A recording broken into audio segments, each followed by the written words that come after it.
மீன்களை பிடித்தவன் மனுஷனை பிடிக்கவே மாற்றின இயேசு என் படகில் உண்டு. நிச்சயம் ஒரு நாள் மறுதலிப்பேன் என்று அறிந்தும் அழைத்தவர் அருகில் உண்டு.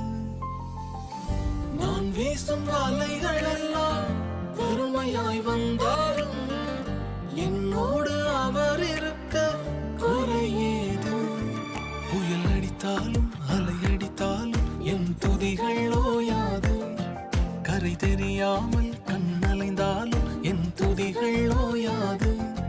என் நம்பிக்கை அவமானாலும் என் துதிகள் ஓயாது. கைவிடத் தெரியாதவரை